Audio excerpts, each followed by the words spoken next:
Hello नमस्कार साथियों, स्वागत है आप सभी का वेधशाला के ऑनलाइन प्लेटफॉर्म पर। दोस्तों, इलाहाबाद हाईकोर्ट सामान्य दिन group C, group D, driver, stenographer में जो 25 प्रश्न आपके जीएस क्वेश्चन से आने वाले हैं दोस्तों, उन्हीं को एक आधार मानकर यहाँ पर एक प्रैक्टिस सेट आपके लिए बनाया गया है। दो वीडियो हमने इससे पहले दो प्रैक्टिस सेट आपको करवा दिए, यह हमारा तीसरा प्रैक्टिस सेट है दोस्तों। ठीक है, उम्मीद करते हैं यह आपके लिए हेल्पफुल साबित होगा। तो शुरू से अंत तक हमारे साथ बने रहिए, क्योंकि इसमें जीएस के कुछ जीएस के सारे प्रश्न को कवर किया है मैंने। करंट, यूपी स्पेशल, अन्य पार्ट को भी हमने इसमें कवर किया हुआ है। चलिए शुरू करते हैं आज का अपना सेशन। देखिए दोस्तों, हमारा पहला प्रश्न है, ब्रिक्स ब्रिक्स विदेश मंत्रियों की बैठक का आयोजन किया गया था। पहला प्रश्न, ब्रिक्स विदेश मंत्रियों की बैठक का आयोजन कहाँ पर हुआ था? तो इसका जो सही वाला ऑप्शन है वह आ जाएगा रूस। आइए चलिए चलते हैं इसके व्याख्या की ओर। देखिए दोस्तों, ब्रिक्स विदेश मंत्रियों की बैठक रूस के निजनी नोवगोरोड में हुई थी। ठीक है, तो भारतीय प्रतिनिधि मंडल का नेतृत्व जो है विदेश मंत्रालय में सचिव तम्मू रवि ने किया था। वर्तमान में देखिए ब्रिक्स में जो है 5 नए सदस्य शामिल कर दिए गए हैं। इससे पहले ब्राजील, रूस, भारत, चीन, साउथ अफ्रीका इसके सदस्य और 5 सदस्य नए जोड़े गए हैं। मिस्र, ईरान ईरान यूएई, सऊदी अरब और इथोपिया। इस प्रकार यह ब्रिक्स प्लस हो जाता है। अब इसका नाम जो है ब्रिक्स प्लस हो चुका है। चलिए चलते हैं अपने अगले क्वेश्चन की ओर। हाल ही में प्रसिद्ध वार्षिक हिंदी साहित्य पुरस्कार किसे प्रदान किया गया है? यह भी करेंट का क्वेश्चन दोस्तों। तो आपको बताना है कि हिंदी साहित्य भारती का पुरस्कार किसे दिया गया है। ऑप्शन है अर्जुन सिंह, अर्पित गोयल, दीपचंद जोशी या फिर कृष्ण प्रकाश। तो हमारा जो डी वाला ऑप्शन है वह सही है। कृष्ण प्रकाश जी को जो है हिंदी साहित्य भारती पुरस्कार प्राप्त हुआ है। व्याख्या देख लेते हैं, जान लेते हैं कि यह कौन है। देखिए, कृष्ण प्रकाश मुंबई पुलिस की विशेष आतंकवाद विरोधी टीम फोर्स का नेतृत्व करने के लिए जो है जाने जाते हैं। वहीं इन्हें हिंदी साहित्य भारती पुरस्कार 2024 प्रदान किया गया है। अपने अगले प्रश्न की ओर चलते हैं। अयोध्या राम मंदिर के ऊपर प्रश्न दोस्तों, सूर्य तिलक समारोह का आयोजन कब हुआ था? यह पूछ रहा है 11 अप्रैल, 15 अप्रैल, 17 अप्रैल या फिर 21 अप्रैल 2024। तो इसका जो सही वाला ऑप्शन है दोस्तों वो सी हो जाता है। 17 अप्रैल 2024 को जो है सूर्य तिलक समारोह का जो है आयोजन किया गया था। चलते हैं व्याख्या की ओर, देख लेते हैं।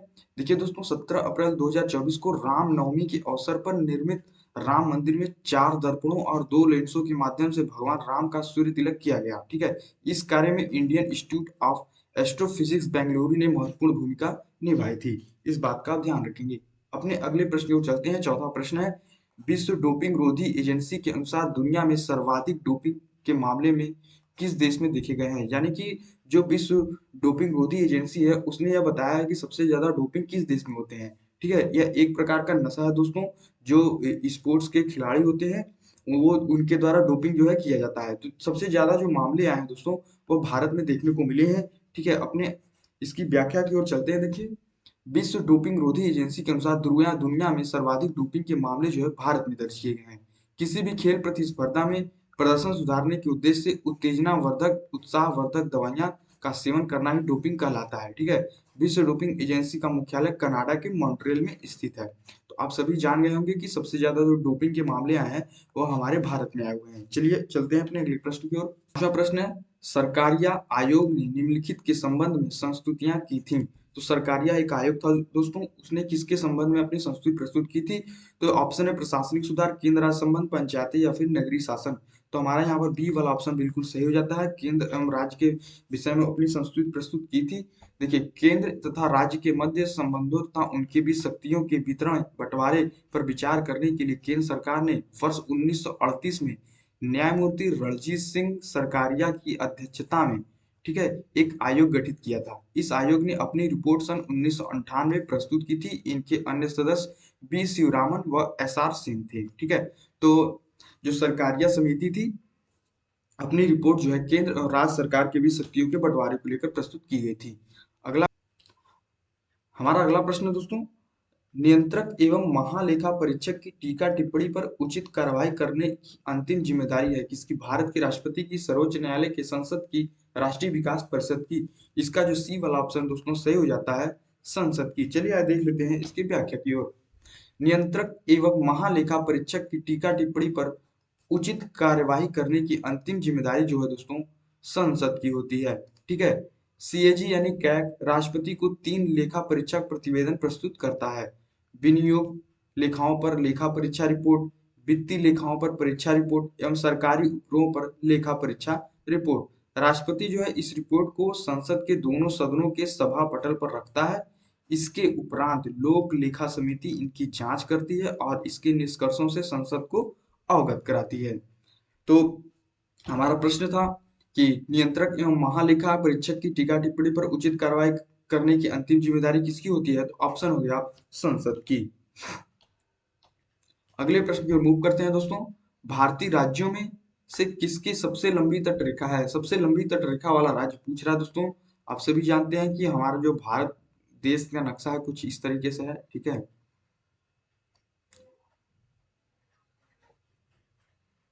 सबसे लंबी जो तटरेखा वाला राज्य है दोस्तों, यहाँ पर आपको एक देखने को मिलेगा गुजरात राज्य, ठीक है। गुजरात राज्य आपको देखने को मिलेगा, यहाँ पर वाला जो रेंज हो जाता है। तो सबसे लंबी तटरेखा गुजरात राज्य की हो जाती है। चलिए इसे व्याख्या की ओर देख लेते हैं। भारत की आकृति पूर्णतः त्रिभुजाकार न होकर चतुष्कोणीय है। पूर्व से पश्चिम की लंबाई 2933 किलोमीटर है। उत्तर से दक्षिण लंबाई 3214 किलोमीटर है। भारत के समुद्र तट की कुल लंबाई इस प्रकार 7516.6 किलोमीटर हो जाती है। अपनी क्लास में मैंने आपको इसके बारे में बताया भी था, ठीक है। तो यहाँ पर देखिए सबसे लंबी तटरेखा वाला राज्य जो है गुजरात 1215 किलोमीटर है। चलिए अपने अगले प्रश्न की ओर मूव करते हैं दोस्तों। हमारा अगला प्रश्न है, भारत एवं म्यांमार के बीच निर्धारित करने वाली 3 पर्वत श्रेणियां कौन सी हैं? भारत एवं म्यांमार के बीच जो भारत देश है दोस्तों, ठीक है, ये भारत मिजोरम त्रिपुरा नागालैंड वाला हिस्सा है, सेवन सिस्टर जिसे बोले जाते हैं। और वहीं पर जो है म्यांमार देश की सीमा यहीं पर लगती है। तो ये पूछ रहा है निर्धारित करने वाली कौन से पर्वत श्रेणियां हैं? तो हमारा जो ऑप्शन हो जाएगा खासी, पटकाई और अराकाना योमा। आइए व्याख्या की ओर चलते हैं। देखिए दोस्तों, भारत भारत और म्यांमार के मध्य अराकाना योमा, नागा, चीन और लुसाई पहाड़ियां पाई जाती हैं, ठीक है। लुसाई पहाड़ियां पाई जाती हैं। खासी पर्वत श्रेणी पटकाई रेंज का ही एक पार्ट है, लेकिन इसका विस्तार मेघालय राज्य में न होकर भारत म्यांमार सीमा पर है। तो इसलिए हमारा ए वाला ऑप्शन सही हो जाता है दोस्तों, खासी, पटकाई, अराकाना योमा। अगले प्रश्न की ओर मूव करते हैं दोस्तों। हमारा अगला प्रश्न है, कालागढ़ बांध किस नदी पर बना हुआ है? यह सब भूगोल का पार्ट है दोस्तों, ठीक है, भूगोल का पार्ट है। तो वहां से आपके प्रश्न बने हुए हैं। कालागढ़ बांध किस नदी पर बना हुआ है? ऑप्शन है यमुना, शारदा, गंगा या फिर रामगंगा। तो इसका ऑप्शन हो जाएगा डी वाला, रामगंगा नदी पर कालागढ़ बांध बना हुआ है। देखिए, कालागढ़ बांध रामगंगा नदी पर बना हुआ है। इस परियोजना का प्रमुख उद्देश्य आसपास के क्षेत्रों में सिंचाई एवं जल विद्युत प्रदान करना होता है, ठीक है। इसकी कुल लंबाई की बात करें तो 696 किलोमीटर इसकी कुल लंबाई है। चलिए अगले प्रश्न की ओर मूव करते हैं। Kalpakkam is famous for, Kalpakkam किस लिए प्रसिद्ध है? तो परमाणु संयंत्र के लिए प्रसिद्ध दोस्तों, पहला ऑप्शन सही माना हो जाता है। कल्पक्कम जो है परमाणु संयंत्र के लिए प्रसिद्ध है। चलिए आइए इसकी व्याख्या की ओर देख लेते हैं। कल्पक्कम जो है चेन्नई में राज्य में स्थित है दोस्तों। कल्पक्कम जो है चेन्नई राज्य में स्थित है, तमिलनाडु। इस परियोजना का निर्माण जो है कार्य 1970 से चालू किया गया था। 24 जनवरी 1984 से यह काम करने लगा। इस परियोजना का नाम Madras Madras atomic power station यानी MAPS है। कल्पक्कम मिनी रिएक्टर कामनी विश्व का एकमात्र ऐसा रिएक्टर है जिसमें यूरेनियम 233 का प्रयोग ईंधन के रूप में किया जाता है। अगले प्रश्न को चलते हैं। सक्रिय ज्वालामुखी के बारे में पूछ रहा है, या क्रियाशील ज्वालामुखी कौन सी है दोस्तों? हमें बताना है। यह जो है विश्व भूगोल का प्रश्न है, देखने को मिल रहा है। क्रियाशील ज्वालामुखी, देखिए दोस्तों, ये इसमें दो ऑप्शन सही है, एटना और विसुवियत, यानी दूसरा और चौथा दोनों ऑप्शन सही है दोस्तों। तो एटना और विसुवियत दोनों क्रियाशील ज्वालामुखी के अंतर्गत आते हैं। जान लेते हैं कहाँ पर स्थित है। देखिए, माउंट एटना सिसिली जिसे बोलते हैं एवं विसुविया जिसे नेपल्स भी बोलते हैं, यह दोनों ज्वालामुखी जो है इटली में स्थित है और सक्रिय ज्वालामुखी है। जबकि किलिमंजारो तंजानिया में स्थित है, एक मृत ज्वालामुखी है। एकांकागुआ दक्षिण अमेरिका महाद्वीप का उच्चतम पर्वत शिखर है। चूंकि ऑप्शन में ये सब कुछ दिया हुआ था, इस वजह से इसकी व्याख्या यहाँ पर दी गई है। अपने अगले प्रश्न को देख लेते हैं। निम्नलिखित में फलीदार पौधों में से कौन पेट्रोपाद भी है? पेट्रोपाद के बारे में पूछ रहा है। ऑप्शन है अरहर, मटर, चना या फिर करंज। तो इसका जो डी वाला ऑप्शन है सही हो जाता है। करंज जो है पेट्रोपाद है दोस्तों। आइए व्याख्या को देख लेते हैं। फलीदार पौधों में करंज पेट्रोपात के रूप में प्रयोग किया जाता है। करंज एक जो है बहुउद्देशीय सदाबहार वृक्ष है, यह एक वृक्ष है दोस्तों, ठीक है। इसके बीजों के तेल से बायोडीजल भी बनाया जाता है, ठीक है, जो पेट्रोलियम वाले डीजल में मिलकर इंजन वाहन एवं कृषि यंत्रों में आसानी से उपयोग किया जा सकता है। अरहर, चना, मटर, ये सब दलहनी फसलें हैं। ये फसलें लेग्यूमिनेसी कुल से संबंधित है। जेट्रोफा भी एक पेट्रोपात है, यानी कि जेट्रोफा से भी आपका जो है आपका बायोडीजल बनाया जाता है, पेट्रोलियम बनाया जाने लगा है।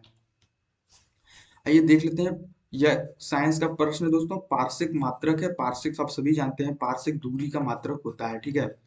दूरी का मात्रक क्या होता है? पार्शिक होता है।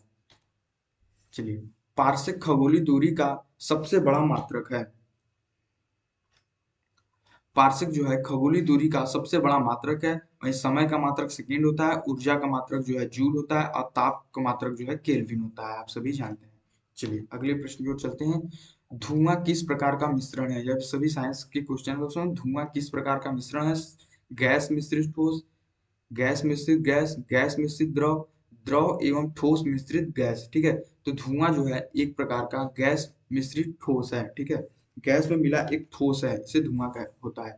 धुआं गैस में ठोस के मिश्रण से बनता है। धुआं किसी वस्तु के जलाने पर उत्पन्न होता है। धुएं के कारण वायु में मौजूद वायु के कणों के साथ मिलकर मिश्रण बना लेते हैं, ठीक है। धुआं वायु के कणों और गैसों का एक संग्रह होता है। धुएं में पाई जाने वाली विषैली गैस जो है कार्बन मोनोऑक्साइड होती है, सीओ। कार्बन मोनोऑक्साइड जो है एक विषैली गैस होती है जो धुएं में पाई जाती है। तो धुआं जो है गैस मिश्रित एक ठोस है। अगले प्रश्न की ओर चलते हैं हम। सूक्ष्म तत्व कौन सा नहीं है, पूछ रहा है दोस्तों। ऑप्शन है लोहा, गंधक, जस्ता या फिर मैग्नीज। देखिए दोस्तों, लोहा, जस्ता, गंधक, ये सभी, जस्ता, मैग्नीज, ये सभी जो है सूक्ष्म तत्व है, लेकिन हमारा जो गंधक है यह सूक्ष्म तत्व नहीं है। व्याख्या की ओर चलते हैं दोस्तों। देखिए, वे पोषक तत्व जिनकी आवश्यकता पौधों को सूक्ष्म मात्रा में होती है, उन्हें सूक्ष्म पोषक तत्व की संज्ञा दी जाती है। यानी कि पौधों को जो सूक्ष्म मात्रा में जो आवश्यकता होती है, बहुत ज्यादा आवश्यकता नहीं होती है। जैसे कि आयरन हो गया, हमारा मैग्नीज हो गया, ठीक है, तांबा हो गया, जिंक हो गया, मॉलिब्डेनम हो गया, क्लोरीन हो गया, निकिल हो गया, ये सारे जो है सूक्ष्म पोषक तत्व के रूप में जाने जाते हैं। इसके अलावा बोरान। लेकिन देखिए दोस्तों, जो गंधक होता है, गंधक एक बृहद तत्व है, ठीक है। ये ज्यादा मात्रा में हमारे पौधों को चाहिए होता है, इसलिए इसे बृहद तत्व की श्रेणी में रखा गया है। अगले प्रश्न को चलते हैं। दूध में युक्त प्रोटीन को पचाने वाला एंजाइम, यानी दूध को जो पचाने वाला एंजाइम है उसे क्या कहते हैं? पेप्सिन, ट्रिप्सिन, रेनिन या इरेप्सिन। तो हमारा सी वाला ऑप्शन सही हो जाता है, रेनिन बोला जाता है। चलिए इसकी व्याख्या को देख लेते हैं दोस्तों। रेनिन एंजाइम, रेनिन एंजाइम दूध में घुली हुई प्रोटीन केसिन को, दूध में एक प्रोटीन पाया जाता है जिसे केसिन प्रोटीन बोलते हैं, को ठोस प्रोटीन कैल्शियम पैरा केसिनेट में जो है रूप में बदल देता है, दही के रूप में बदल देता है। ट्रिप्सिन क्षारीय प्रोटीन को पचाता है। इरेप्सिन प्रोटीन के अनपचे भाग को अमीनो अम्ल में परिवर्तित करता है। पेप्सिन प्रोटीन को खंडित कर सरल पदार्थों में परिवर्तित कर देता है। तो जो रेनिन एंजाइम है दूध में घुली हुई प्रोटीन को जो है केसिन को ठोस प्रोटीन कैल्शियम पैराकेसिन बदलकर दूध दही के रूप में बदल देता है। चलिए अगला प्रश्न है हमारा। निम्न में कौन सा एक विटामिन सूर्य के प्रकाश की उपस्थिति में त्वचा में बनते हैं? विटामिन ए, विटामिन के, विटामिन डी या फिर विटामिन ई। तो आप सभी जानते हैं जो हमारे त्वचा में जो विटामिन बनता है वो विटामिन डी बनता है दोस्तों, ठीक है। ये अच्छा क्वेश्चन आपके लिए आ गया। विटामिन डी एक ऐसा विटामिन है, विटामिन डी दोस्तों एक ऐसा विटामिन है जो सूर्य के प्रकाश की उपस्थिति से त्वचा में बनता है, ठीक है। विटामिन डी का रासायनिक नाम कैल्सीफिरोल होता है। मानव शरीर में इसकी कमी होने से बच्चों में रिकेट्स तथा प्रौढ़ों में ऑस्टियोमलेशिया नामक रोग हो जाता है, ठीक है। बच्चों में जो है रिकेट्स रोग हो जाता है और प्रौढ़ों में जो है ऑस्टियोमलेशिया नामक रोग जो है इसकी कमी से हो जाता है। ये हमारी त्वचा में ही बनता है, धूप से। देखिए अगला प्रश्न जो है दोस्तों, यह हिंदी का प्रश्न है हमारा, ठीक है। हिंदी का प्रश्न है यहाँ पर। आइए देख लेते हैं, इसके जान लेते हैं। इनमें से किसका उच्चारण कंठ से हुआ है? तो हिंदी में किस प्रकार के प्रश्न आपको देखने को मिलेंगे इलाहाबाद हाईकोर्ट एग्जाम में? त, प, ग या च। तो देखिए दोस्तों, इसमें उच्चारण स्थान के बारे में पूछ रहा है, तो हमारा बी वाला ऑप्शन सही हो जाता है। जो ग है वह जो है कंठ से उत्पन्न होता है, जैसे क, ख, ग, घ, अंग। ये सारे जो शब्द हैं दोस्तों, ये सारे जो है वर्ण जो है हमारे जो है कंठ से उत्पन्न होते हैं। दिए गए विकल्पों में ग का उच्चारण स्थान कंठ है, जबकि त, प तथा च का उच्चारण स्थान क्रमशः दंत, ओष्ठ तथा तालव्य है। यानी त का उच्चारण स्थान दंत है, प का उच्चारण स्थान ओष्ठ है, ठीक है, और जो है च का उच्चारण स्थान तालव्य है। चलिए अगले प्रश्न की ओर चलते हैं। भक्षण में कौन सा प्रत्यय है? भक्षण में प्रत्यय पूछ रहा है दोस्तों, क्षण, आन, अनिया, इनमें से कोई नहीं, तो इसमें जो सही वाला ऑप्शन है वह अन हो जाएगा।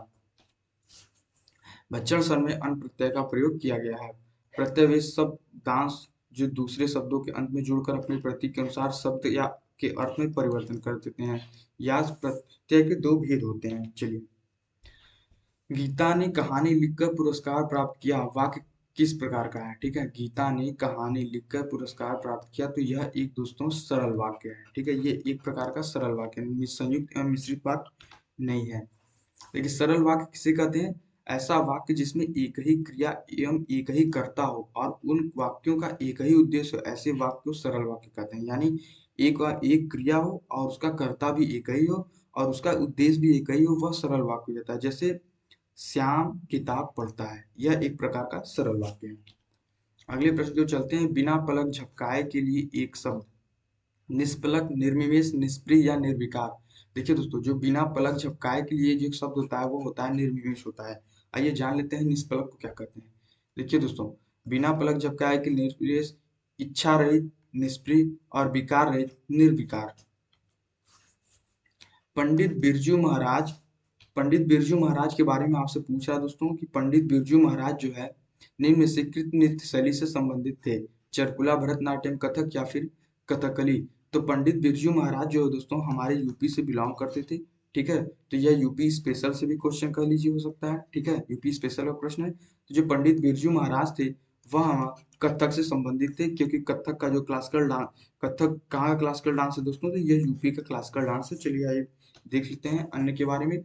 भरतनाट्यम नृत्य शैली है दोस्तों। भरतनाट्यम की जो संबंधित कलाकार हैं वो है यामिनी कृष्णमूर्ति, रुक्मणी देवी, एस के सरोज, ठीक है, सोनल मानसिंह। ये जो है भरतनाट्यम के जो है कलाकार हैं। वहीं कथक के कलाकार की बात करें दोस्तों तो बिरजू महाराज, लच्छू महाराज ये जो है कथक के कलाकार हैं। कथकली की बात करें तो कथकली के लिए कृष्णा नायर, मृणालिनी साराभाई तथा शांताराम है। ठीक है, वहीं मोहिनी अट्टम की बात करें दोस्तों, मोहिनी अट्टम के कल्याणी अम्मा, श्रीदेवी, रागनी देवी, गीता गायक हैं। ठीक है, तो ये सभी नृत्य शैलियां हैं और उनसे संबंधित कलाकार हैं।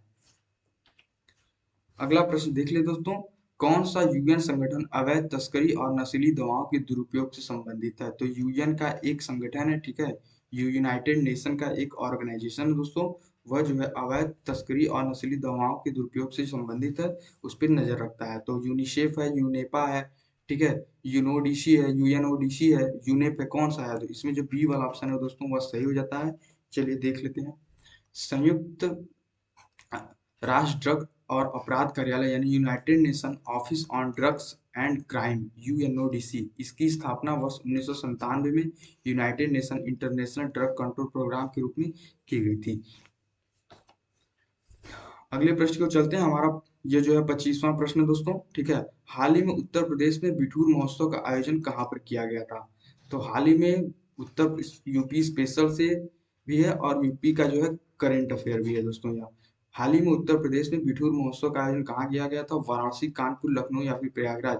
तो हमारा जो बी वाला ऑप्शन है वह सही है दोस्तों, कानपुर में जो है किया गया था। ये इसकी व्याख्या की ओर चलते हैं। 10 से 12 फरवरी के बीच उत्तर प्रदेश के कानपुर में 3 दिवसीय बिठूर महोत्सव का आयोजन किया गया।